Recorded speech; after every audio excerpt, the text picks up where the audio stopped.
Michigan is preparing to play Georgia in the Orange Bowl this week in the college football playoff. On the defensive side, they've got Aidan Hutchinson, projected to be a top 5 pick in next year's draft, could very well be the #1 selection in April. Quite the turnaround for Hutchinson and the Wolverines, 2-4 in last year's COVID-shortened season. This time around, they're 12-1 Big Ten champs, including an emphatic win over Ohio State, their bitter rivals, late in the season. He had 15.5 tackles for loss, 14 sacks, named the finalist for the Heisman Trophy. Said about his season, quote, "I think this Michigan team proved everybody wrong. People thought we were going to win 6 or 7 games. We already got a Big Ten championship banner hanging in there. We've got to beat Georgia, and we've got to play that national championship to get one more banner up there." Great to have the Dodd father in studio. Dennis Dodd, our senior college football writer, joining us here on CBS Sports HQ. And you spent some time with the fam. You know a lot about Aidan Hutchinson.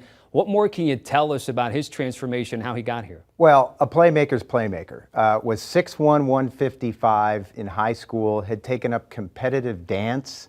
And I don't know if he's got really 2 accomplished sisters. I don't know if it was because of them or not.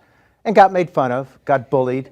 But when he filled out, it was revenge time. You know, he wanted to go to Michigan all along, told his dad, Chris, who like him had been a defensive end, had set the sack record, same number, 97, had been an All-American. Hey, Nick Saban's in town, coach, Dad.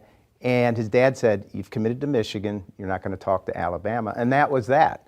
And now he's become one of the all-timers. He is a force off the edge. We all know the great defensive ends being compared to a Bosa, players like that. He can bull rush, he can speed rush, he can technically get past you with the swim move. And combined with David Ojabo, the other defensive end who has 11 sacks himself, it's one of the best combos in recent years.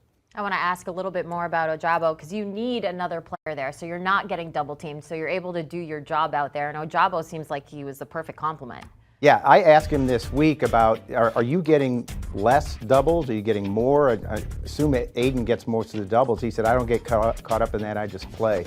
But if you watch the film, I mean, I was at the Ohio State game, and they were trying to double Hutchinson on every play.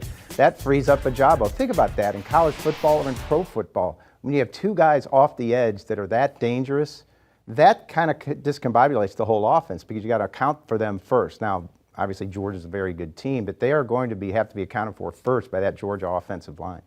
Speaking of... Do you want a sports network that delivers everything that matters about the game? The highlights, the picks, the instant analysis, no yelling, no fake debates, no politics. Hit the subscribe button and never miss a moment.